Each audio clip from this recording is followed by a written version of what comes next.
Good evening, all the aspirants present here. This is going to be a very interactive session. Please do initiate a conversation, answers, anything. Plus, you can even drop your questions in the chat box. And today's session is Endocrine Disorder. It is a CBS session taken by Dr.Fathy Elshazly, sir. He is a specialty registrar at ICM Northwest Deanery at NHS, England. Thank you, sir. So you may start. Can you see my screen, Fatma? Could Yes, everyone sir. see my screen? Okay, thank you. Okay, good evening, or everyone, wherever you are. I know there are different time zones. I was asked to do another session on CBS of endocrine disorders.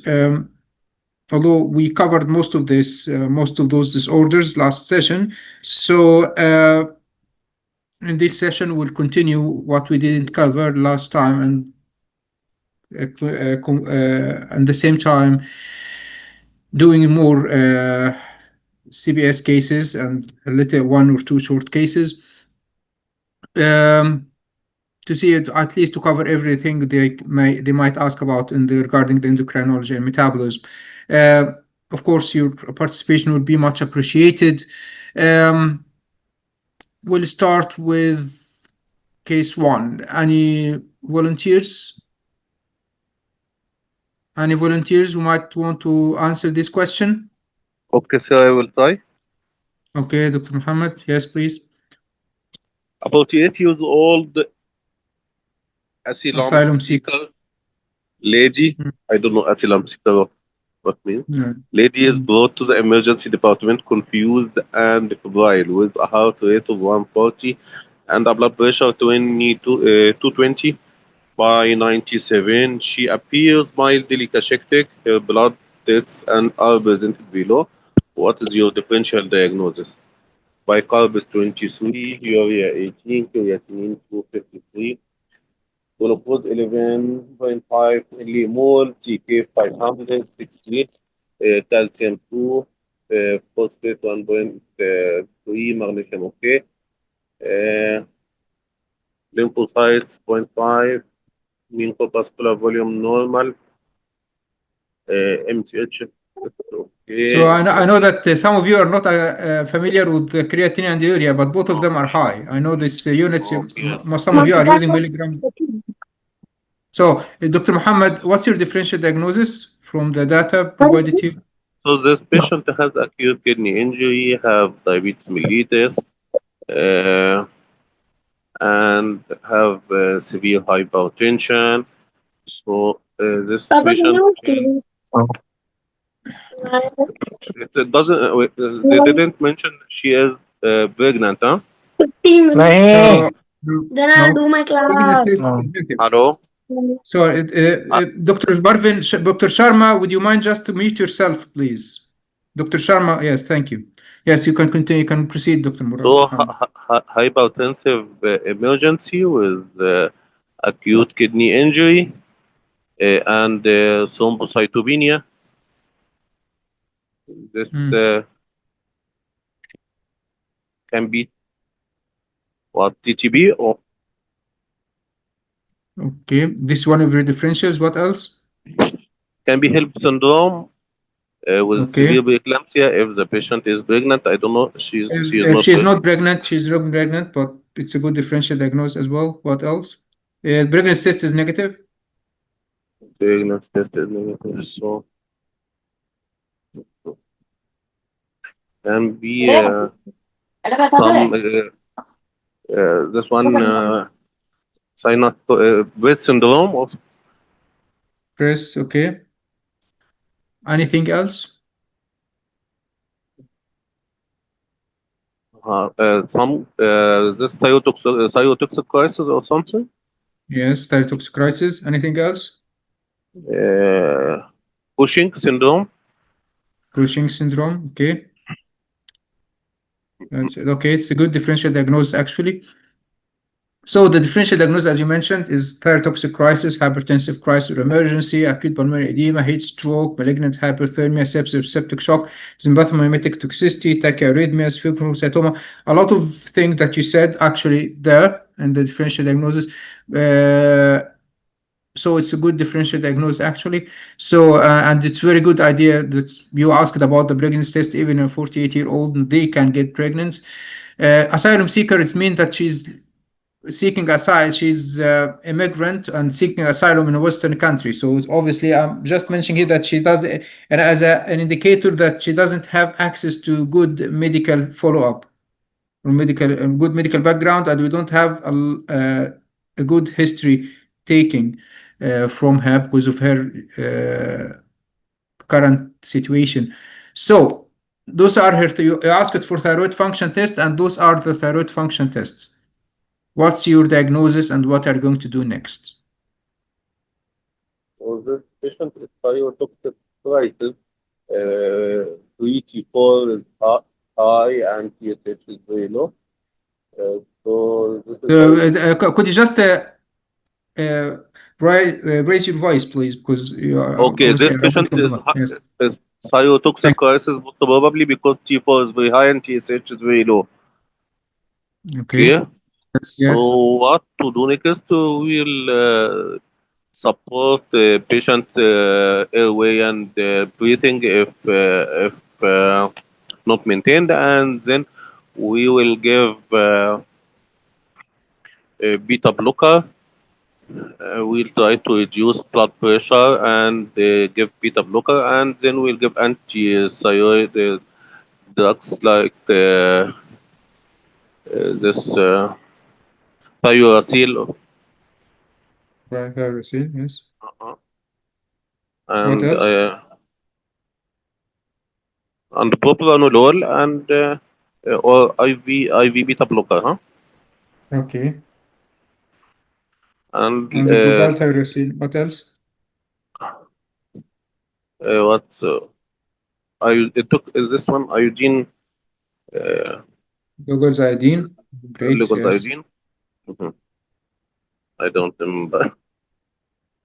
Okay. What about the temperature? She's pyrexial and feverish. So we'll give hypothermic active hypothermia with Okay. How we are with going to do the hyper? cold IV fluid or cold irrigation of Okay. bladder, huh? Okay. Are you going to use an NSAIDs or aspirin for her?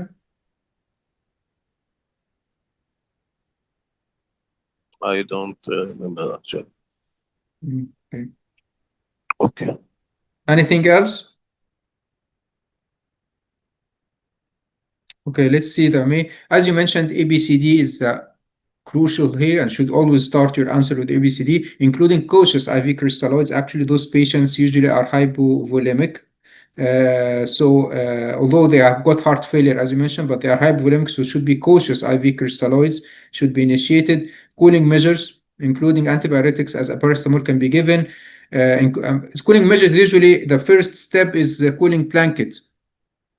And if not, they have here it's called Arctic Sun, some sort of cooling measure in which they are it's just like a cooling blanket, but just like a bandage which surrounds the patient's torso, abdomen, chest, and both lower limbs. They call it Arctic Sun. It's the name of the company, but this is a cooling measure they're using usually.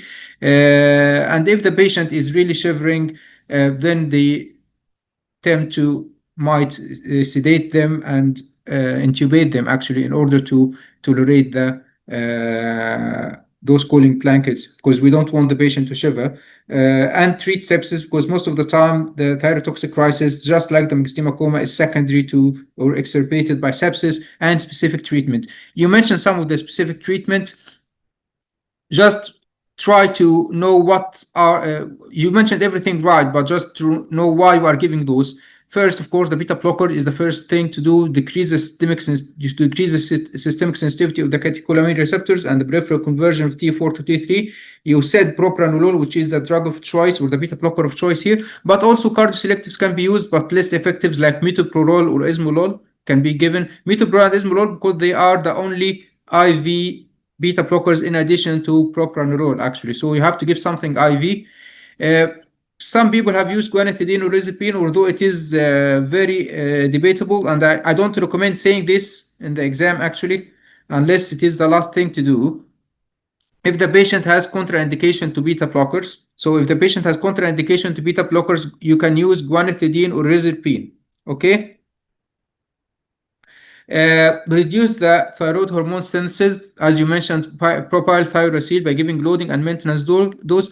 Azoles like carbimazole or metimazole. Metimazole is usually not very common in Europe. It's more common in North America, but carbimazole, azoles as general like carbimazole can be used as well. Although it's not, the propyl thiouracil is the first option here, or the drug of choice here, because it's faster in action, like unlike carbimazole. And in addition, of course, with the side effects of carbimazole, including pancytopenia and neutropenia as well. And reduce the thyroid release of preformed thyroid hormones via Lugol's iodine.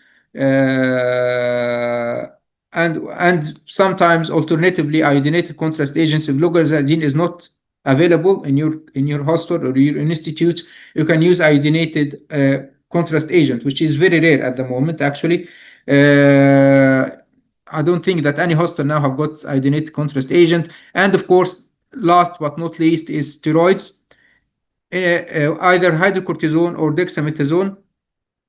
Hydrocortisone to be the loading because of its faster or more rapid in action as well, and then dexamethasone because the associated adrenal insufficiency. In addition, that it prevents further conversion of T4 to T3. Regarding the antibiotics, don't use aspirin as mentioned because it might release the T4 from its binding proteins, but you can use paracetamol if needed. So this is a specific to management. And regarding the thyrotoxicosis, you have to know why, because they might ask you. They don't ask you very much about theoretical or pharmacological or physiological questions in the exam, but sometimes in this kind of questions, they might ask why you are giving this, why you are giving that. Okay, so you have to know why you are giving every drug, one of those, and what are the indications, and what if it's contraindication, what's the alternative for it. So this is one of the questions which you should know, the basic pharmacology of each medication you are using and why you are using it. Of course, the ECG changes in the thyrotoxic storm. You can find any kind of tachyarrhythmias. So in thyrotoxic crisis, thyrotoxic storm, you can meet any kind of tachyarrhythmias, sorry. The most common are the sinus tachycardia or atrial fibrillation. Atrial fibrillation, about 20% of the patients may present with atrial fibrillation, or high left ventricular voltage, which is looks like LVH, left ventricular hypertrophy, without evidence of left ventricular strain. But you might find as well ST changes, non-specific ST changes or T waves, or which looks like ischemic changes, especially with associated tachycardia.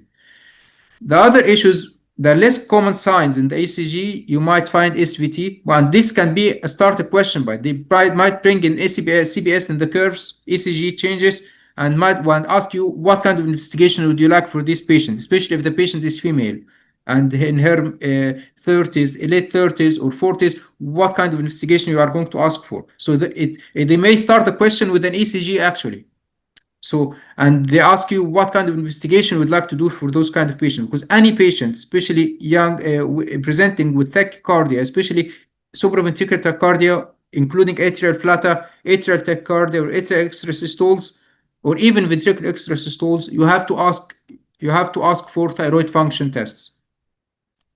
And you have always asked, and even if the patient has no previous history of thyroid disease, you have to ask for the thyroid function test in any patient presented with tachycardia. And especially in thyrotoxic storm, atrial tachycardia, which looks like sinus actually, but up to 200. Of course, if it is 200, then it's not sinus anymore. You have to call it atrial tachycardia and should be treated like any supraventricular tachycardia, and it can be tricky in diagnosis. Some people, I have seen a patient before presented with intermittent ventricular tachycardia and who's not responding to anything, and they were giving her amiodarone, and then we discovered that actually she was hyperthyroidism, and she was not diagnosed, and we have been giving her amiodarone, and that's why she was getting worse. So always consider thyroid function in your differential diagnosis whenever you are facing any form of ventricular, supraventricular or ventricular tachycardia in the exam. Those are the most common presentation, whether fast AF or sinus tachycardia. But in thyroid toxicosis, especially, they may present with AF with apparency or supraventricular tachycardias with apparency. And at this moment, the question might be deviated into how to differentiate the supraventricular tachycardia with apparency or AF with apparency from ventricular tachycardia, Because as you know, the guidelines, whenever you are in doubt, treat as a ventricular tachycardia.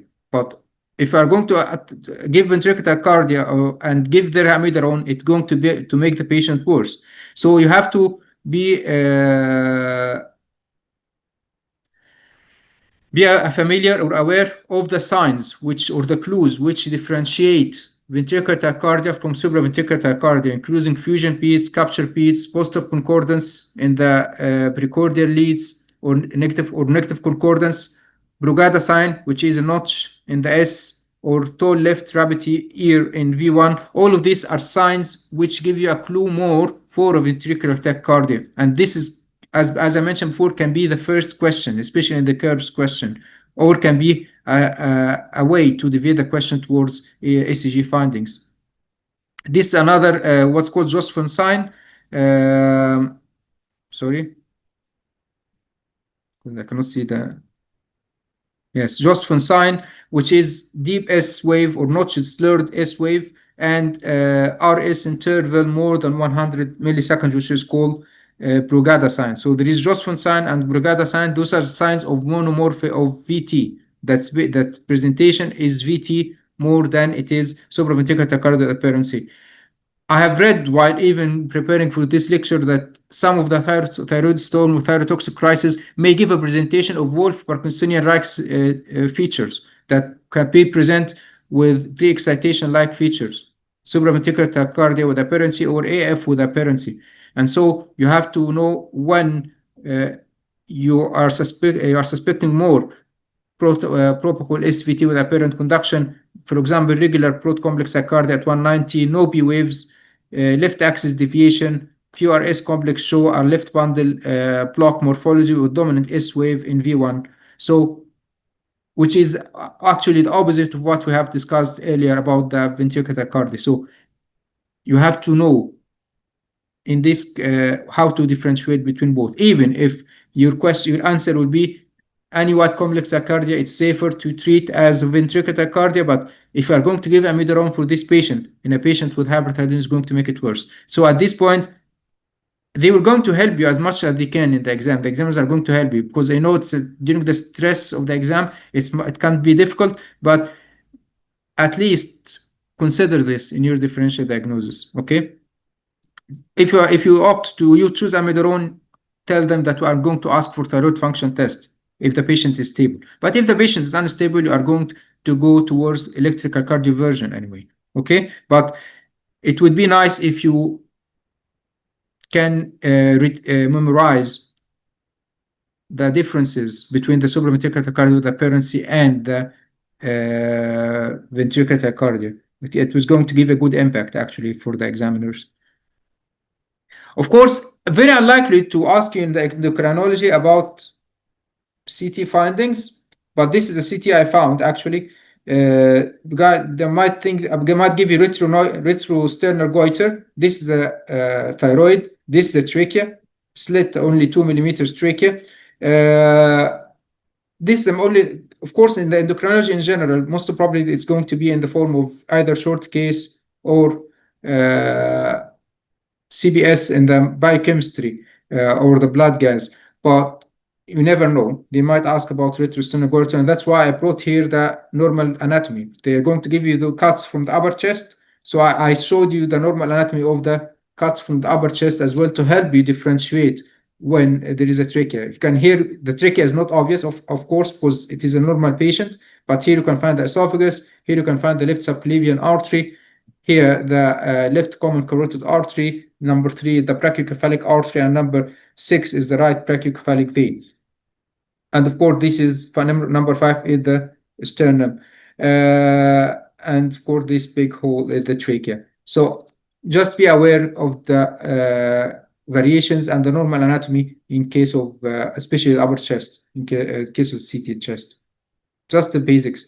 This is unlikely. They might give you an ultrasound, but they can give you an ultrasound. For example, a patient you want to insert a central line for them, or a patient you want to do a tracheostomy, and they give you ultrasound of a patient. And at this point, what we can see before tracheostomy, for example, we are looking either for a vessel, for a big vessel, especially an artery, which might be in the way, in the middle line, and might be prevent us from doing percutaneous tracheostomy. And it would be safer for this patient to go to the ward, to go to the OR or theater to have a surgical tracheostomy done for them. And that's why they might give you, or they might give you a patient with big thyroid. And if patient with big thyroid, it wouldn't be safe as well to do it percutaneous. So it's better to go to do it surgical.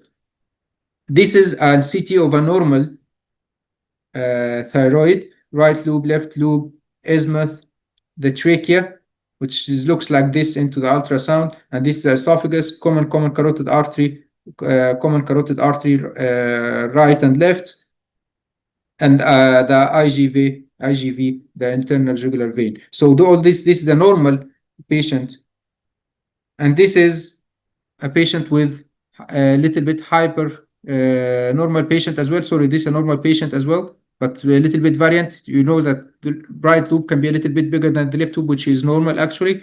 But this is the sternocleidomastoid muscle, the longus colli muscle, esophagus, common carotid artery as mentioned.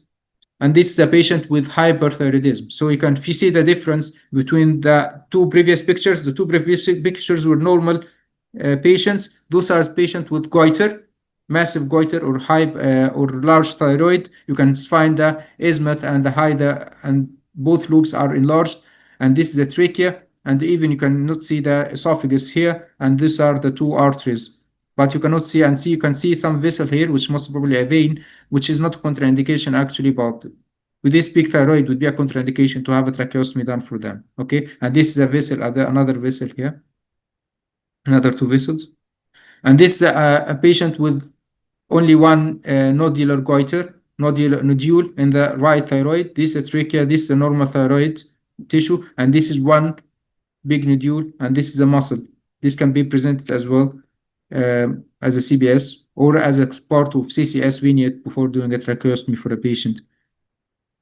Because obviously now the routine and the part of the checklist before doing any tracheostomy is to do an ultrasound of the trachea to see if there is a big thyroid or not, or if there is a vessel in the middle or not, which might cause bleeding if percutaneous tracheostomy. So the next case, who is going to do it? Sir, there is some questions. Yes, please. Should we do CT brain and the patient is hypertensive? Yes, sure. If any patient presented, if it is safe, you can shift her to CT brain, of course. Sure. Any patient presented with disturbed cerebral consciousness, you have to consider doing CT brain for them. Any should patient. We start treatment on clinical basis, or we have to confirm? No, you can start treatment. If you have got the thyroid function already, start treatment even before having the before doing the CT, because actually none of those measures actually are going to affect whether there is bleeding or there is stroke. Okay? No, so if she is taking time, we can start on clinical basis like myxedema, or should we confirm?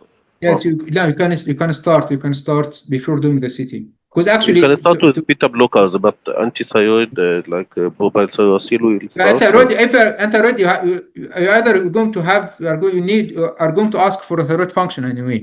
So it's good. Mhm. So it's antithyroid whether in myxedema coma or thyroid function test is not the most urgent thing to give at the moment. So, for example, in myxedema coma, you patient will be very critical, and most usually you need to intubate them and give them and support them hemodynamically before giving the thyroid, even IV, levothyroxine IV. You can give actually levothyroxine IV if you are suspecting the diagnosis have before having the thyroid function test uh,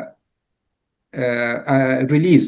For example, if the thyroid function test was going to take more than 1 hour or 2 hours, you are allowed to initiate the levothyroxine IV before having the lab test result. But at this moment, if you intubate the patient, if the patient is hemodynamically stable, you can shift her to the CT easily before initiating the treatment, okay? Before giving her the levothyroxine. It's a very tricky question, depends on the clinical situation, clinical scenario. And you might say this in the exam actually, that there is a clinical, this is depends on the clinical situation. So you will decide accordingly whether to shift the patient to the CT or not, or but to give the levothyroxine in the case of eczema coma, or to give the antithyroid propylthyroxine before the CT, it wouldn't make much difference here, because those medications are going to take time to work anyway. Okay, the most important issue is the ABCDE and the which is in ABCDE in both whether thyrotoxicosis or myxedema coma, and in the context of levothyroxine, as soon as possible. In myxedema coma, you can give levothyroxine as soon as possible. CT can be done in any time whenever it is safe to do it to the patient. Depends on the clinical scenario, clinical situation. But it's a very good point, Dr. Muhammad. I agree with you. Any patient presented with this kind of GCS should have a CT done for her, especially in the presence of high blood pressure, to rule out any central bleeding or central hemorrhage. Any Actually, other? Sorry? practically we are facing the problem of cortisol usually measurements before giving hydrocortisone or stress dose. So if we are suspecting Cushing as well, huh? So it's not as if our few cause more cytoma or But you are like. not going to give hydrocortisone here, except in the hydrocortisone is not a first line. It's in the bottom of the list. You are going to give it after you already establish the patient on the intensive care, and everything has been established. CT was done, the tube is in, the lines are in, the patient attached to mechanical ventilator. Everything has been established. So the only issue which you would consider giving hydrocortisone as soon as possible when you are facing a dystonia crisis. But whether the differential diagnosis Cushing syndrome or hyperthyroidism or myxedema coma, hydrocortisone is not a life-saving here. It is just one of the measures you are giving. Okay. So and here the patient was not hyponatremic, and actually the potassium was low. So there is no rush in giving hydrocortisone, because hydrocortisone is going to make the hypokalemia worse. So it's not. The hydrocortisone can be given whenever you can give it. Okay, it's not urgent to give it as soon as possible here. Oh, okay, thank you. You're welcome. So who's going to have the next question? This is going to be an easy question actually. So Me, sir. Can I? okay, who is this? Sorry, Priyanka, sir. I can. Priyanka. Okay, could you carry on, please? This is supposed to be the same patient. Can be. Can you carry on, please, Priyanka? 40-year-old woman presents to ICU, severe headache, palpitations, vomiting, hypertensive, 240 over 130, tachycardiac, 140 beats per minute, chest pain, shortness of breath, GCS is 14 over 15, sinus tachycardia, X-ray chest, pulmonary edema, cardiomegaly, background of hypertension, poorly controlled, intermittent propranolol. So this urea is 6.5, creatinine is 95 normal, Glucose is high, lactates are high, troponins elevated, cortisol normal, metanephrines elevated. So, sir, this looks like pheochromocytoma. Yes. Why you said phobochromocytoma? Sir, because plasma metanephrines are high and the blood pressure is high with tachycardia, background of poorly controlled hypertension, ECG sinus tachycardia. Okay. So, what's your differential diagnosis? If I consider now that metanephrine and urinary catecholamines are not there on the scenario, what would be your differential diagnosis? So I would like to also place a differential of thyrotoxic crisis in this patient with pheochromocytoma. It could be carcinoid syndrome or Yes. um, this could be sepsis with a lot of tachycardia, but hypertension is against the thing. Or it could be ischemic heart disease presenting with tachycardia and hypertension. Uh, Cardiomegaly, pulmonary edema. Yes, hypertensive emergency, you mean? Okay, yes. Yeah, hypertensive emergency. Okay.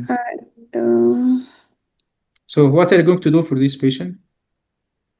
so the first, I will follow the hospital policy and I will start with my basic resuscitation, airway, breathing, and circulation for this patient.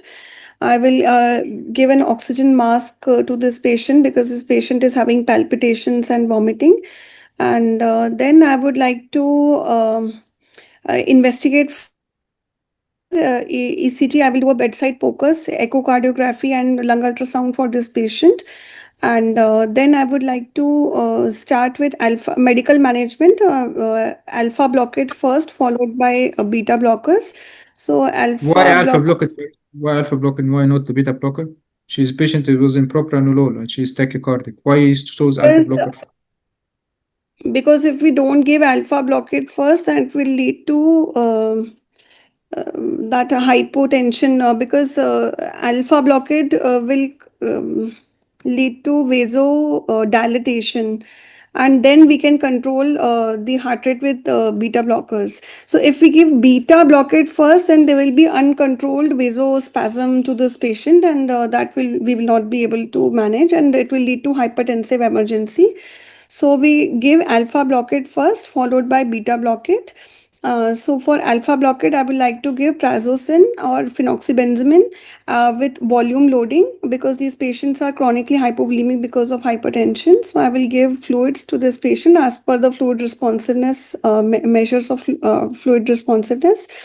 And then I would like to give a beta blockade to this patient in the form of metoprolol or esmolol infusion, and then I will get a surgical opinion done for the removal of this tumor, or for definitive management CT scan of the abdomen should be done to find out the cause.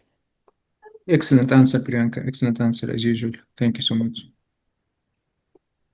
Thank you, sir. So, as Priyanka mentioned, ABCD always oxygen, prepare for intubation under deep anesthesia, avoid sympathetic surge. For example, don't use ketamine here. So, better to even use midazolam if possible. Begin alpha blockade, phentolamine or phenoxybenzamine, which is phenoxybenzamine here is the drug of choice, actually. Phentolamine usually more now is used it more in the process of diagnosis, actually, in diagnosing patients more than giving a therapeutic, but phenoxybenzamine is the drug of choice. Fluid resuscitation and after alpha blockade to prevent hypotension. Because those patients are usually, although she presents with pulmonary edema, just like the patient in thyrotoxic crisis, they have similar presentation. So you should be cautious in how you are managing them. So yes, heart failure, but they are hypovolemic in general. Dr. Abad. Okay. And then you might, if the patient is still hypertensive after the alpha blocker and the beta blocker, you might think of giving other medications like IV nitroprusside or nicardipine. Nicardipine is one of the calcium channel blockers. Esmolol is a drug of choice, as mentioned by Dr. Priyanka. Glycemic control, and of course, those patients are usually presenting with hyperglycemia as well, just like the crisis and identify the precipitant, whether sepsis or in beta blocker usage alone without alpha blocker, or inadequate treatment, and of course surgery or drug trigger, which might trigger the pheochromocytoma crisis, or surgery if needed. The key features suggesting, of course, pheochromocytoma crisis, as mentioned by Dr. Priyanka: headache, diaphoresis, history of adrenal mass, catecholamine surge, hyperglycemia, lactic acidosis, arrhythmias. Drugs which can precipitate crisis. Beta blockers are the most famous, but glucocorticoids as well, which was Dr. Muhammad's or Dr. Agai question. Glucocorticoids can precipitate pheochromocytoma crisis, and this is the tricky part, that presentation of pheochromocytoma and thyroid storm can be similar. So at this point, we have to be sure what we are dealing with. Metoprolol as well, which is very common usage, especially after surgeries, after surgery or after anesthesia, can be used to prevent post-operative nausea and vomiting, can be precipitate pheochromocytoma as well. Tricyclics, antidepressants, anesthesia induction can precipitate pheochromocytoma. Priyanka already answered why the beta blockers contraindicate before alpha blockers, because of unopposed alpha adrenergic vasoconstriction. How would you confirm? Already the patient was easy presentation, which already presented with high metanephrines, whether in blood or in the urine, 24-hour urine collection.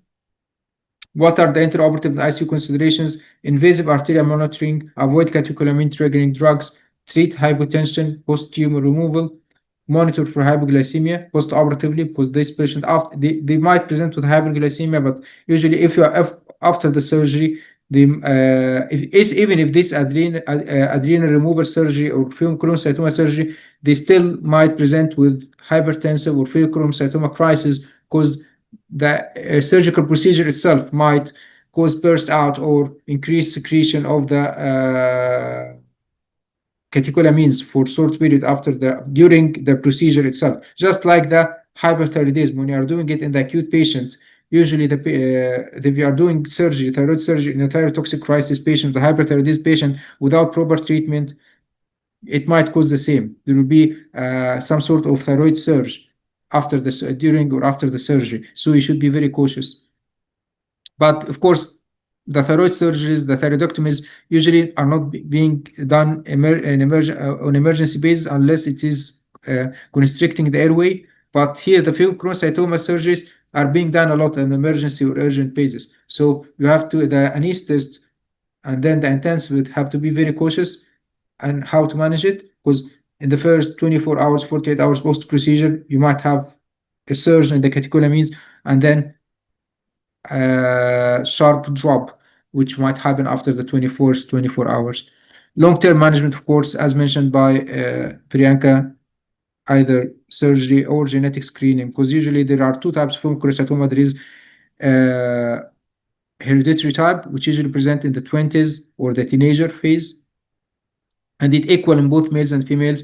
But and then there is a secondary type, which usually presented from 40 to 45, which is the same age of the thyrotoxic crisis, actually 40 to 45, and it might be it's common in both males and females, but usually the presentation it's a little bit more common in females, so that whenever they're going to wanted to make it more difficult for you, they are going to give you the presentation both females and both in their 40s.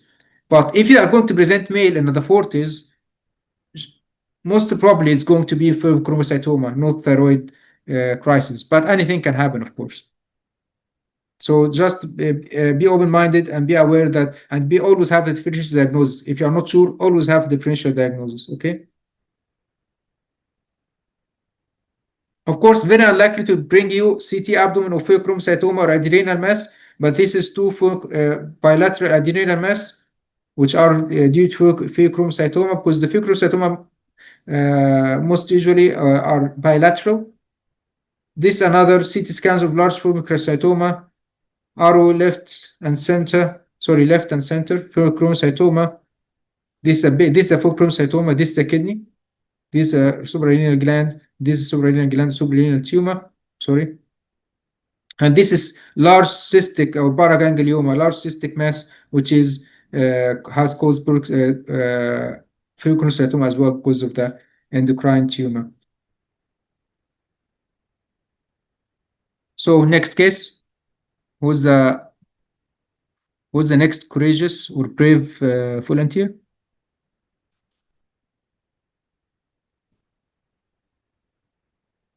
No volunteers? Okay, I'll proceed. Okay, Dr. Muhammad, please, yes. Yeah, 78 years old gentleman on SIMV with deep 10, mean 18 for lobar pneumonia. He is 0.6 micro per minute noradrenaline to maintain a map of 65. His urine output average is 40 per ml per hour. The nurse is concerned about the hyponatremia. What is the causing it? Creatinine is normal, sodium is 123, potassium normal, chloride 89, PCO2 is 23, blood glucose level is 7.3, calcium normal, magnesium normal, phosphorus normal, albumin, urea 7.6, bilirubin is 9 micro, SGLT, GGG, appropriate serum osmolality is 275,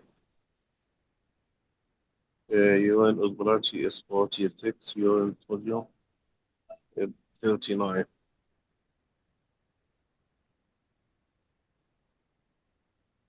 So this I need to finish the diagnosis in your mind, Dr. Muhammad. hypernatremia. Yeah. Volume is better. What's the first thing will come in your mind? Tell me the first thing will come into your mind. This patient is in ICU. Yeah, the SIAD Yeah. because of pneumonia. Yes, he has got pneumonia. So, He's in a low dose noradrenaline.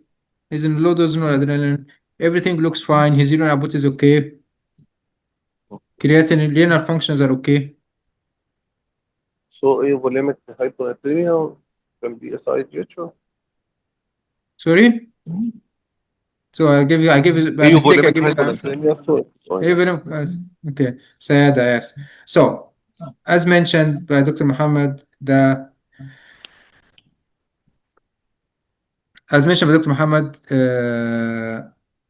Sayada is a diagnosis here, and of course, what it's a patient who is okay in everything. Has been admitted for several days now. He looks euvolemic. There are no signs of hyponatremia, and even the scenario. Of course, they haven't given us a lot of about the urine sodium and everything like this, but at least, sorry, it's not moving. Sorry, they're giving us the urine sodium 39, so it is above 20. Urine osmolarity is normal. Serum osmolarity is normal, so it looks like euvolemic hyponatremia and hypoosmolar a little bit, but because of the serum osmolarity 275, I consider it normal, but they consider it hypoosmolar. But the patient looks euvolemic with the high urine, inappropriately high urine osmolarity for the low serum osmolarity. Although it's almost actually, if you look to the any lab normal average, normal from the normal average of osmolarity or normal range, it would be normal. But anyway, you have to mix it with the clinical situation as well. So urine sodium is above 20, hypoosmolar hyponatremia, and even if they don't give you all these measures, the patient looks actually good renal function, good. He's not in high dose vasopressors. He has been for a while in the ICU, so he's properly hydrated. So he looks euvolemic actually. Normal everything, normal UND, normal blood sugar, normal liver function test, normal calcium. So this gives you pneumonia. This gives you a hint that this most probably a SIADA kind of diagnosis, even if they haven't given you all those measurements. But if they are give you the urine sodium and the osmolarity, then they want you to and all of the three are within the appropriate limits, then they are pointing your diagnosis towards SIADA. For example, if they don't give you the urine sodium, if they don't give you the osmolarity, whether in urine or serum, the SIADA should be on the top of your differential diagnosis as well. The other differential diagnosis might mention diuretic therapy. This patient obviously has got ARDS, he's in high PEEP, so they might have had diuretic therapy, furosemide, for example. Yes, furosemide usually will cause renal impairment, will cause hypernatremia or hyponatremia, but sometimes can cause hyponatremia as well. Thiazides or metolazone can cause hyponatremia, so you might mention diuretic therapy as kind of your differential diagnosis if you are suspecting, but there are no signs of hypovolemia here. So if the SIADA doesn't, if you are suspecting the SIADA diagnosis, mention SIADA first and then mention the other alternative diagnosis. For example, diuretic therapy or drug-induced, whatever the thing, or adrenal insufficiency. You might mention anything you want if there are no other clinical criteria which points towards diagnosis. If you are not sure of the diagnosis, but if you are not sure of SIADA, mention SIADA, mention diuretics, mention the metolazone or thiazide, mention any other suspicion of the cause of hyponatremia, like adrenal crisis, for example. So if the patient was hypovolemic, like dry mucous membrane, then I consider salt wasting syndrome. But it's very unlikely in patient hasn't got any central lesion, hasn't got any tumor or any central surgery or any traumatic brain injury. So those pictures might also might be similar in their presentation, but obviously SIADA here is the most proper diagnosis. So the key here is always make a differential diagnosis for yourself. Even if they ask for one diagnosis and you can't, and you are not very sure about it, say SIADA most properly, and they say the other differential diagnosis. Okay. So, and this are some of the equations that we are using for to calculate the osmolarity and the osmolar gap and the anion gap as well. So, who's the next volunteer?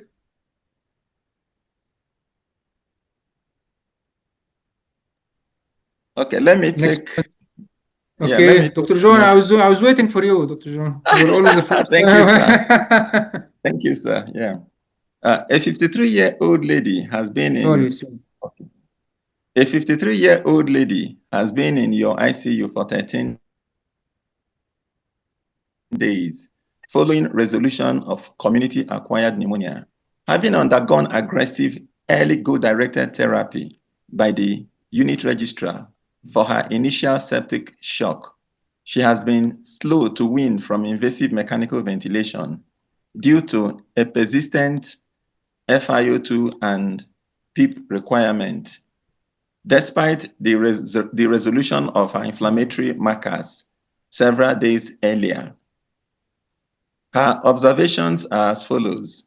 Heart rate is 92, and sinus, blood pressure 106/73, no vasopressor. Respiratory rate is 28. SpO2 is 95, temperature 36. Urine output is 60 to 120 mL per hour. The nurse is concerned about the ongoing need for potassium replacement. What is the likely cause? All right, so urea is 12.7 millimole. That's quite high. Creatinine 99, okay, normal. Sodium 124, which is low. Potassium 3.1, also low. Chloride 88, low. TCO2 is elevated. TCO2 is just equal to bicarb, yes. This is TCO2, it's not the CO2 and the blood gas, it's the bicarb. Yeah. It's equivalent to the bicarb. So the patient is alkalotic, yes. Yeah, okay. Then serum osmolality is 273. That should be within normal. Urine osmolality 325, slightly elevated. urine sodium is 34, slightly elevated, and pH is 7.47. Okay, alkalosis, PCO2 46. Okay, slightly borderline elevation. Okay, on the borderline. Okay, PO2 is 92, bicarbonate is 29, and the base excess is +3. Okay. So what is the likely cause of the problem? The nurse is concerned about the ongoing need for potassium replacement. Well,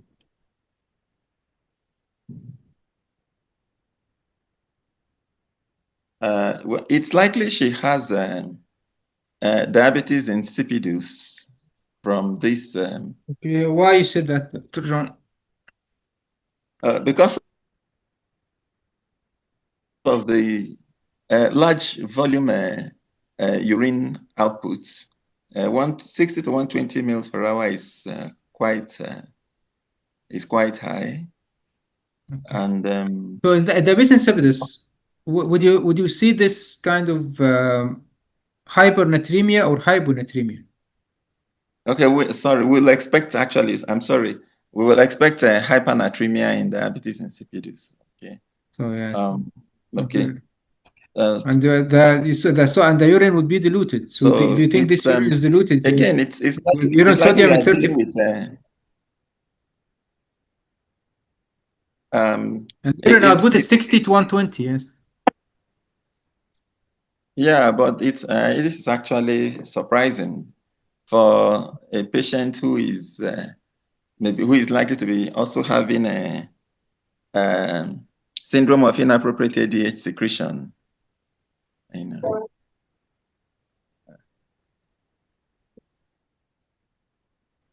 Okay. Anyone else? Anyone else it's a like difficult one to? Metabolic acidosis because of diuretics, sir. And aggressive diuretic therapy. Yes, sir. Sorry?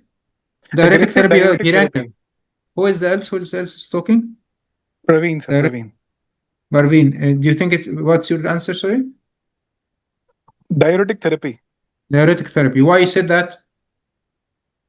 The potassium is low, the sodium is low, urine output is reasonably good, and the patient is requiring high PEEP and high FiO2. So maybe, to keep the lungs dry, they are giving diuretics and causing all these electrolyte imbalances. Yes, very good. That's usually the answer. This is diuretic therapy most probably. The key here, if the patient has 13 days following resolution of acquired pneumonia, she had undergone aggressive. The key here is the word aggressive early goal-directed therapy, which is not used anymore in most of the hospitals, but that's a clue that she received a lot of fluids. Her cumulative balance is very positive, and that's why they have difficulty in weaning her. She's still on high PEEP and high FI2, so they are trying to dry her up by giving her diuretics. And so that's why the urine output is variant from 60 to 120, because of most probably they are taking it as policies, not as infusion. So there is variation in the urine output. And the result of this, high urea, the normal creatinine is still within normal, but the sodium and the potassium is going lower a little bit. And because of the diuretic therapy, she's whether furosemide or metolazone, most probably, of course, furosemide, the sodium is high, while the osmolarity of the serum and urine are within almost normal limits. Just whenever you find this in the exam, usually they're not using it anymore, but you might find it or not, because usually this book, they still like to bring cases from it in the exam. I'll show you this book at the end of the lecture, but this is usually means carbon dioxide, but it's a measured carbon dioxide in the blood using the lab analysis machine. This is which is equivalent to the sodium bicarb, which is being done by the blood gas analysis. But the bicarb, which is bicarb, which is estimated, which is in the blood gas analysis, is estimated. That means calculated bicarb. But this is actually measured bicarbonate by the lab analysis machines. So it's more accurate. So the patient is actually very alkalotic, which is another hint that this patient Yes. and Is this it diuretic therapy? diuretic Yeah. therapy, yes. Contraction alkalosis by diuretics. Especially potassium losing diuretics like furosemide or metolazone. Metolazone, for example, can be if they might ask you what kind of diuretics. You are saying loop diuretics, furosemide, or metolazone, for example. Because Can we metolazone as well. Dr. Fathy, Yes. can we Yes. consider cerebral salt wasting syndrome? You can if the scenario gives you cerebral salt wasting convention, but don't put it on the top of your differential diagnosis. You can, of course, but don't put it as long as the patient doesn't have any cerebral pathology here. And there are many hints and that points you towards that diuretic therapy. You might mention it, but obviously it will not be on the top of your differential diagnosis. So you might say it. You might say it on your differential diagnosis, but don't put it on the top. Okay. But it's very similar. If you can see the bloods are very similar to the bloods of the previous patient. The previous patient was sciada, but he doesn't have any sign of the hypervolemia. This patient have signs of hypervolemia, which they are trying to clinical signs of hypervolemia, which they are trying to treat it with some sort of diuretics, dry them up. So also, and that's why the key point here, before reading the numbers, read the scenario, because usually the key is in the scenario itself. Okay, the scenario is the key to the answer, not only the numbers, because they know that the numbers are sometimes can be confusing and misleading, and some numbers are just here for distractions, are just this, they might bring some numbers just to distract you. So always look to the read the scenario very well, okay, for making a differential diagnosis. So obviously this is secondary to diuretics. So who's the next scenario? Who's going to have the next scenario? Kareem, you'd like to do the next scenario? Yes, yes, okay. Kareem, okay. 25-year-old gentleman is admitted to your ICU, heavily sedated, intubated, and ventilated following a fall from construction scaffolding, sustained rib fractures, and significant head injury. He had just returned from the operating theater where a decompressive craniectomy was performed. What's your explanation for initial blood picture? Urea 7, create normal, hypernatremia, hypokalemia, chloride, serum osmolarity, sodium, calcium, magnesium. Was the patient presented with hypernatremia with high serum osmolarity for differential diagnosis of cranial diabetes insipidus? Okay, what else?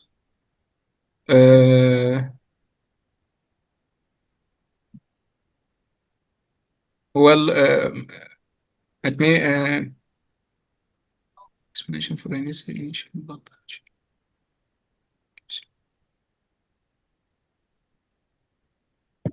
It may be cranial, it may be nephrogenic diabetes insipidus, it may be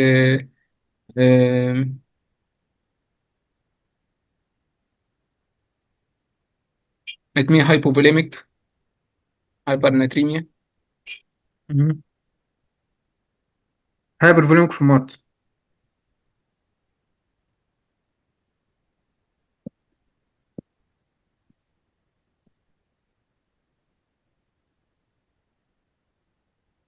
So this patient is newly admitted to the ICU or has been for a while here?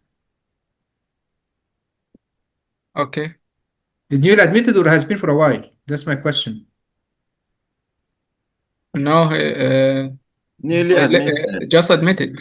Just admitted. Do you think that diabetes insipidus or cerebral salt wasting or any would present so early?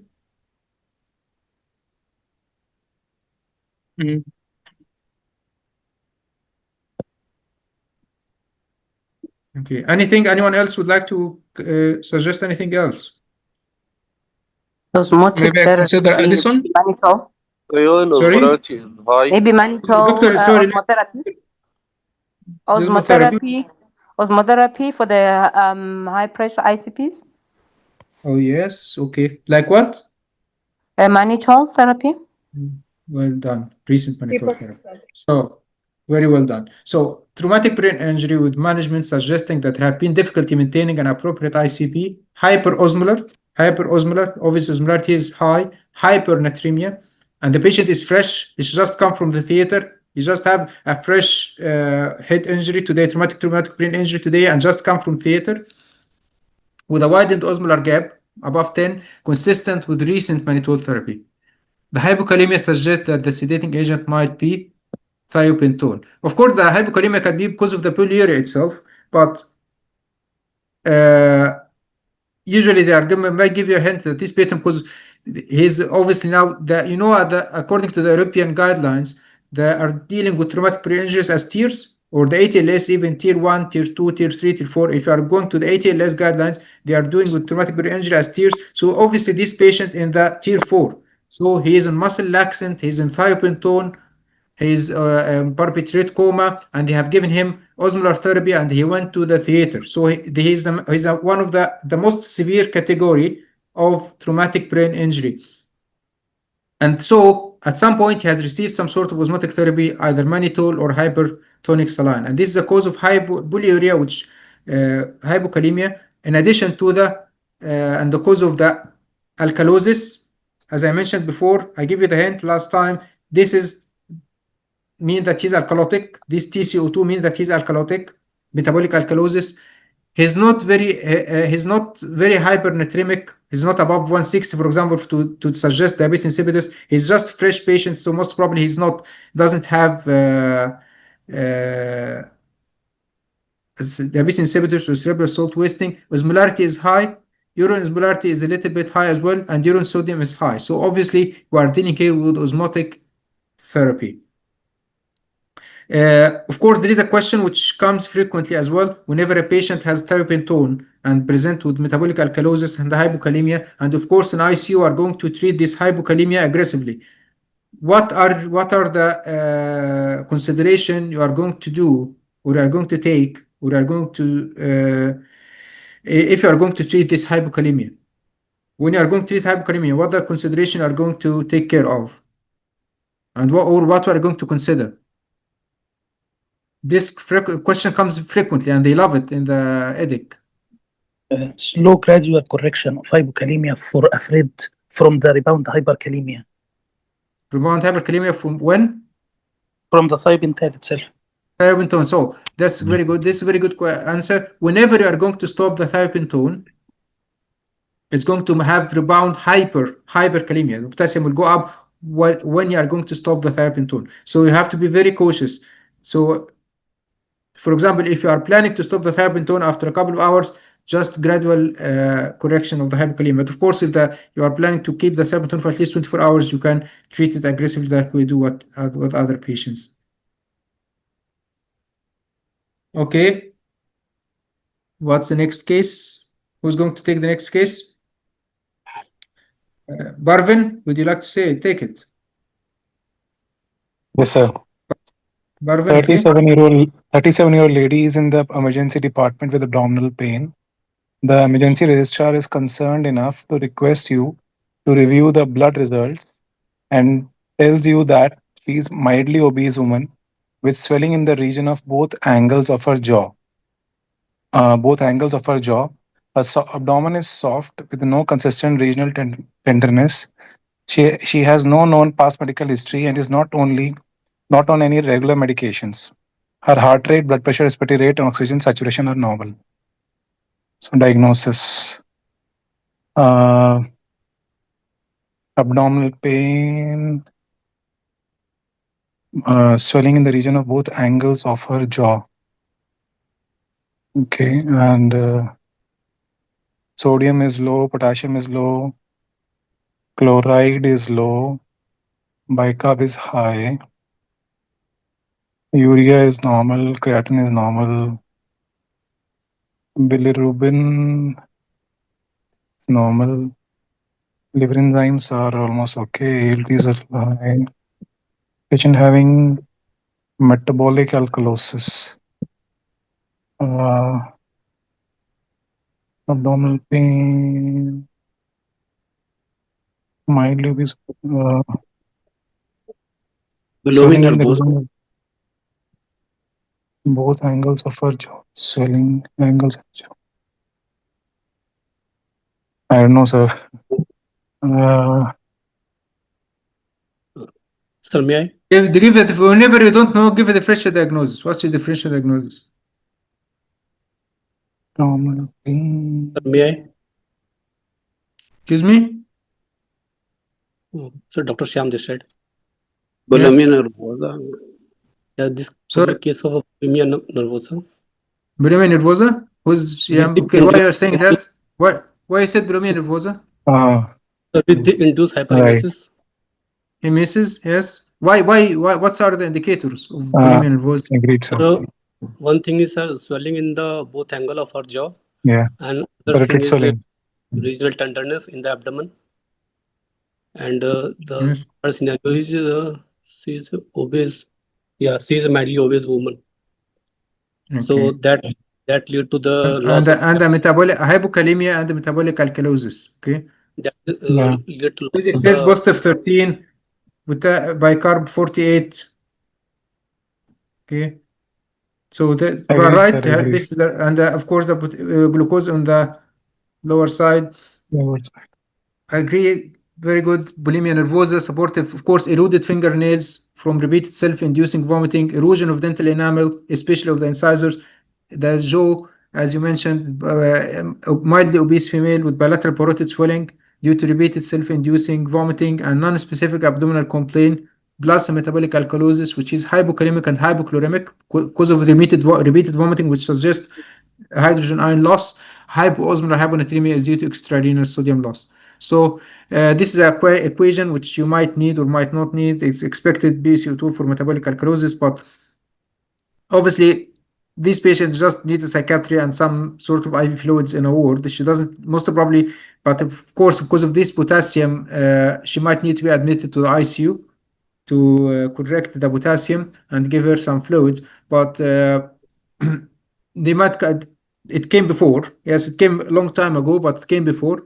So it's, and the key to the diagnosis actually in the scenario, in the vignette itself, in the stem, not in the numbers. So well done to diagnose it. So who's going to take the next case? This is an easy one. Me, sir. Hassan. Okay, Hassan would like to. Hassan, you have not. Hassan. Yes. Okay, can you take it, please? Yes, a short synactin test has been performed. One of your patient who is being treated for severe respiratory sepsis. How would you interpret the result? So sodium is on the lower normal. Potassium is high. So chloride 105, bicarb 23. So urea, creatinine, a bit high. So synactin, the cortisol, the cortisol is a bit low, and after 3, this is cortisol repeated after 500. So this is, I think related with the sepsis is relative adrenal insufficiency. We cannot consider it like. It's a positive or not? It's a positive no, it's test not positive. It should be more than 600 to be positive. Okay. The cortisol level.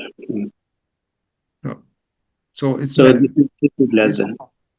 So you are going to what? You are going to do with this patient? So we consider. We treat the underlying cause, and we don't. This is we consider it like relative sepsis-induced relative adrenal insufficiency.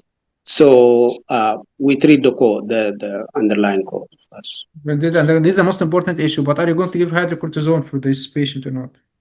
No, we don't give unless the patient is refractory hypotensive. He needs. What's your rationale for that? What's your rationale for that?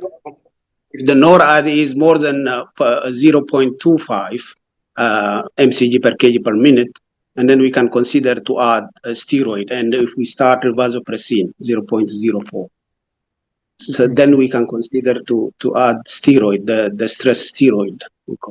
Okay, very good answer, Hassan. But I'm not sure if what they are going to that would be the model answer is, because obviously I agree with your answer 100%, but the issue is what is written in the model answer. So if the patient is presented, for example, with persistent hyperkalemia, and this is in 5.7, and we don't know, it's in the 5.7. We usually don't give anti-hyperkalemic measures for the patients if they are 5.7. Yes, their blood pressure is not that bad. He's not on high dose vasopressors. He's not on high dose noradrenaline or vasopressin. But sometimes it will be a very debatable answer, and you are allowed to mention this. Mention the debate during your answer, and mention your considerations or your concerns about your answer or about the question itself. So it's allowed to mention that it is a debatable situation. It's debatable and should be an MDT kind of discussion whether to give hydrocortisone or not. But usually hydrocortisone, unless the patient is shocked, we are not going to give, or if there is persistent hyperkalemia. This at this point, or acidosis at this point, we might consider giving the hydrocortisone. You said it's negative, it's not positive. Actually, it's positive because it is that it's not above 600. If it's above 600, then it is negative. It is positive. That means there is a positive short synactin test. I know what you mean, but this is a positive. Mean that this patient has a sign of adrenal insufficiency. So at this point, you might give a hydrocortisone. But of course, as we all know, synactin test is mainly an outpatient kind of test. Its benefit or its usefulness in the ICU is really debatable. But you might consider giving corticosteroids. You might consider. And you are allowed to say why you are considering it and why you are not considering it, and if this should be an MDD discussion with endocrinology, and the examiners might appreciate that actually. Okay, so sometimes there are some form of debatable questions in the exam, especially in the CCS, clinical case scenario. In the CBS, unlikely, but in the CCS, they might give you some sort of debatable questions to see your point of view about it. Okay, and if you are aware of the evidence or not. So what's the evidence of hydrocortisone in septic shock or vasoplegic shock?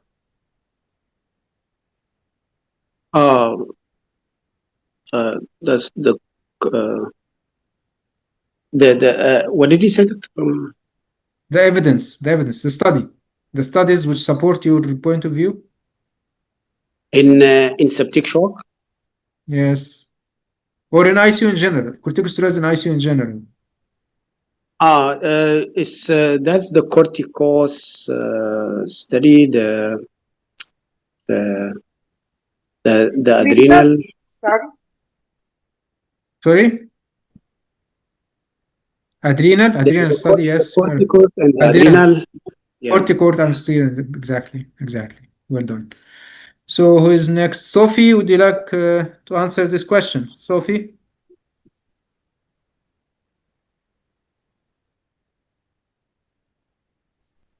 Who wants to answer this question? Any volunteer?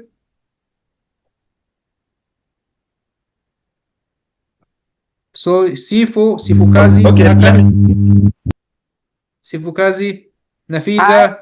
Hi, I'll take it. So Sifu, okay. Sifukazi. Yes, Sifukazi, please. Okay. Yes, please. Okay, a 20-year-old male is involved in a high-speed car crash, arrives in ICU after having internal fixation of a femur fracture and application of external fixation to the complex pelvic fracture. Large volumes of fluids and blood products were infused in the emergency department, then in the operating theater. The arterial blood gas on arrival to ICU and the electrolyte sampled around this time are available. What is the likely cause of the acidosis and why? Analyze the results using the concept. Oh my God, wrong question to pick. I'm terrible with the Stewart principle.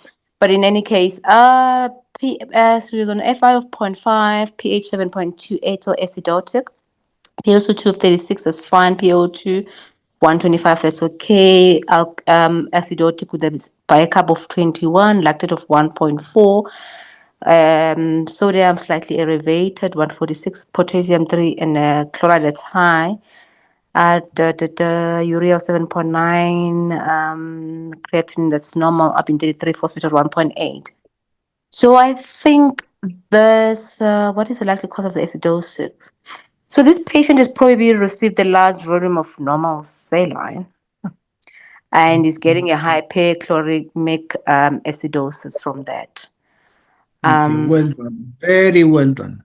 Very well done. Actually, that's what I want you to do. That's what Sophie did. What I want you to do in the exam. Whenever you find a question that you are not familiar with the way, they are not going to ask you anymore, I presume, that to apply the Stewart equation or not. They're not going to ask you to do this in the modern form of the exam. They're not going to ask you to apply the Stewart equation. But if you are going to attend the European Society of Intensive Care course, they are going to recommend or are going to explain to you the strong ion difference of the Stewart equation. But my advice: never apply Stewart equation if you are not applying it in everyday practice. Unless you are doing it every day and you become very familiar with it, you can apply it, and it's going to take time from you, because especially in the CBS, because in CBS you have to answer as fast as possible.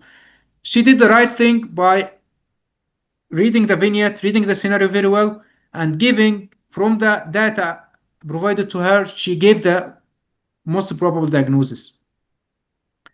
Of course, this is a Stewart equation, strong ion difference, which is the bicarb plus a negative. A negative is 0.28 times albumin, or to calculate that, in summarize, to calculate the anions and then to calculate the anion gap, and in order to have the strong ion gap, you calculate the anions, the total number of anions from the anion gap. Of course, 0.28 albumin, this times albumin per gram per liter, or 2.4 times phosphate, in order to convert it to the other international units, and then calculate the anion gap using the old method, sodium plus potassium, not only sodium, the old anion gap, not the new anion gap. Okay, and then you'll have the strong ion difference. It's 42, which is low, and then the strong anion gap is going to be 0.2, which is, this is around 0. See, so it's a normal strong ion gap. So as she mentioned, most probably normal anion gap metabolic acidosis, and so it's hyperchloremic. If you are struggling, use the delta ratio, the way that we are all using every day in our daily practice, which is the most easiest.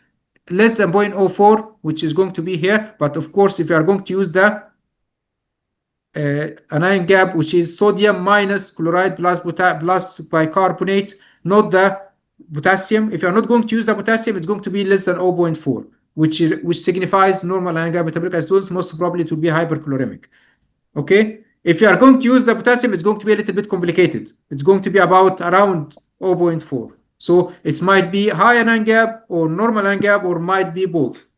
So, and then uncomplicated 1 to 2 uncomplicated high anion gap metabolic acidosis above 2. This is usually there is associated some sort of alkalosis, whether respiratory or metabolic. So the key here: read the scenario well and use the most familiar way. They are not going to ask you to do the Stewart equation, but even if they ask you and you struggle and the Stewart equation is not in your mind, calculate the delta ratio in your mind, or in the piece of paper. You are allowed to have a white piece of paper beside you. Calculate the delta ratio and then tell them it's high anion gap, it's normal anion gap metabolic acidosis, hyperchloremic according to my calculation. If you are struggling and you don't remember the strong ion difference or strong ion gap, of course, there is a lot to be said about the strong iron gap, strong iron difference, but this is the easiest way to calculate it.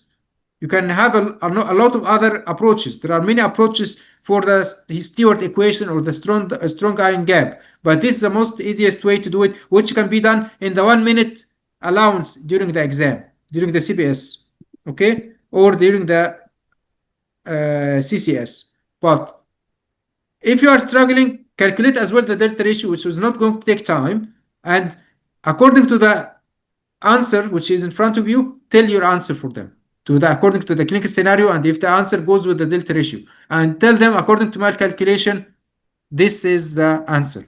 Okay, at least if you cannot take the full mark, at least you can take some of the mark, okay, or half the mark. Okay, last one, I think. Who's going to take the last? Yes. Sorry, who's? Any question? Any question about the last question? Okay, who's the brave one who's going to take the next one? Who is the brave? The last one for the best. You are called to see a 29 years old woman, 33 weeks, with a birth rate of 55. Her pregnancy has been complicated by persistent gestational nausea. She is otherwise healthy. The following pathology is available. What is the likely diagnosis?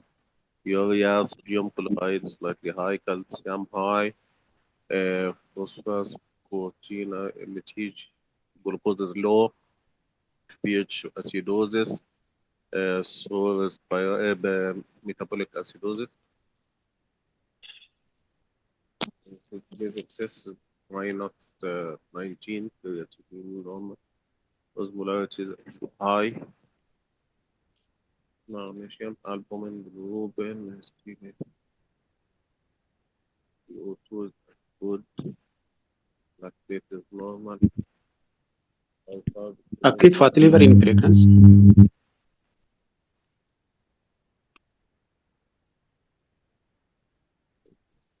It is refeeding syndrome. Liver pregnancy because of this hypoglycemia.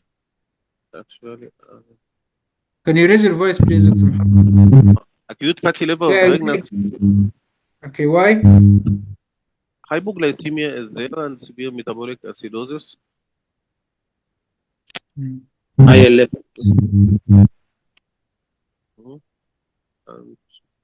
Is this a refeeding syndrome? Sorry? I cannot hear. Hello. Sir, is it refeeding syndrome? Refeeding? What's your what are the indicators of refeeding? Sir, as the patient is persistently nausea, gestational, so I think his feeding is compromised, and there is hypophosphatemia, hypomagnesemia, and glucose is near normal. So somehow he give glucose by IV fluid, maybe.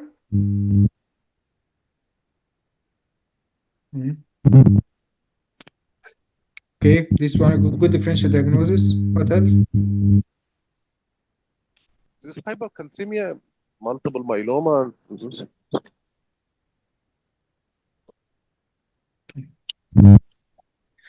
Actually, the diagnosis is starvation ketosis. It's a difficult diagnosis, especially that usually in the first trimester the nausea and the hyperemesis gravidarum. So someone is hyperemesis gravidarum usually presents in the first trimester, but for some reason, by the way of exclusion, usually the diagnosis is starvation ketosis. I know it's very difficult, and maybe I'm not agreeing with it, but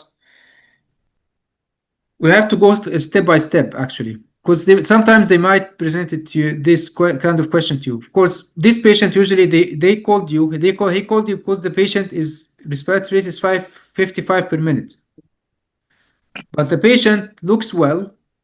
She's not hemodynamically unstable, or they would have presented this data for you. Her bloods are all okay. Phosphorus or phosphate is 0.9. Calcium is 2.3. Sodium is 136. It's normal. Everything almost normal. Glucose in the lower side 4.3. Other than the acidosis, there is no other cause for the acidosis. ALB is a little bit high. Alkaline phosphatase is a little bit high. Osmolarity is normal. Magnesium is on the lower side as well, but is normal. So everything, albumin is normal, protein is normal, although it's in the lower side, but everything looks normal. So it's about the exclusion here. So in this patient acidotic, no kidney injury, no hyperlactatemia, no the bilirubin is not the bilirubin is normal, the albumin is normal, the lactate is normal. So there is no liver or hepatic failure. Yes, you might mention it as in differential diagnosis. You might mention anything else, the late pregnancy help or anything else as a differential diagnosis. But you have to see other issues, that there is no lactate is normal, bilirubin is normal, albumin is almost normal. So it's very unlikely to be acute hepatic failure. Okay. The patient is well, actually, other than the tachypnea. Tachypnea is due to the acidosis. The patient looks very well. So most probably it's going to be ketosis. So is it DKA or not? Ketones are not provided. So is it DKA or not? The glucose is on the lower side. So actually she is not DKA. So we'll leave us now for this acidosis, either the patient alcohol toxicity or any kind of form of drug-induced toxicity or starvation. Here there is no hint or no sign that this patient might have alcohol toxicity or alcohol consumption. If you calculate the osmolar gap, it will be a little bit high, 13. But if they want you to believe that this patient, you might mention alcohol toxicity in your differential diagnosis as well, because this might cause some form of this high osmolar gap, which is 13. And this might cause of acidosis, but very unlikely in the presence of normal lactate. And the patient doesn't look hypovolemic. She's not hypovolemic. So the most probably diagnosed here that because she's not eating for a while, for many days now, she developed some form of ketosis, like a patient who are doing ketotic diet. But because she is pregnant and there is high caloric requirements, she developed the ketosis very easily and very fast. And that's why this is the only most probable kind of diagnosis here. Okay, so I know it's a difficult case, but they might bring it to you as well. And then one of you said refeeding syndrome. They might present it to you after a couple of days after proper and adequate treatment. She received proper feeding, and then the phosphorus will go down and she become acidotic again. But this phosphorus would be 0.3 or 0.2. At this point, you might suspect refeeding syndrome. Because if you read the book which I sent you before, you will find this case as a short case. This is the first blood. This is one of the first blood gas or the first blood results in the first one or in the first or the second day, and then after the patient receives some treatment, she is going to have some form of refeeding syndrome. Okay, after a few days from now, after she is probably managed using either oral or TBN kind of nutrition. So I know it's a difficult case, but anyway, I hope that we all learned something new from it. This is the reference I used for this book. This, of course, this is most of the questions I brought from this book, which I shared from you before. I mentioned before, it's a very old book, 2012, but they are still recommending it in the SICM, the European Society. They are still recommending it. The panel of examiners are still using it. They love it. I have all the people who have entered the EDIC exam, whether they passed or not passed, always regretted that they haven't read this book, actually, because obviously even if the questions are a little bit different, but the stem or the core, usually they still bring it from there, especially regarding the CBS for the blood results and for the ABGs and for the sometimes the imaging as well. They love using this book in the exam. This is a new book actually from Egypt. I've just discovered it a couple of weeks ago. It's a very good book, and this author was very generous to share it with us. It's especially, I know it's very late now for those who are sitting the exam next month or next November. It's very late now to read something new, but this is at least read the curves, the ventilator curves, the ECG curves, and the arterial line curves, the pulmonary artery catheter curves from this kind of book. The curves, at least read the curves. It's very good actually, and has very good collections of images, CT and radiological images, plus curves as well, whether ECG, arterial line, or mechanical ventilator curves. And this, of course, the radiology for anesthesia intensive care. This is for the images, and this is also recommended by the European Society of Intensive Care as a reference to read for the exam, because it has some MRIs as well as some CTs, which is very useful. This is my email, my number. If on the WhatsApp, if anyone wants to ask for anything or want me to share anything with them, I'm very happy to receive your calls or your messages at any time. I thought that this lecture would be short and we'd finish in less than 1 hour, but still we finished just 90 minutes. I'm very sorry for that. But at least it was interactive, and I really appreciate your interaction, and I wish you the best of luck in the coming sessions and the coming exam. Okay, and please don't forget the feedback. Thank you, sir. And thank you so much for attending. Thank you so much for your interaction, and thank you for your time.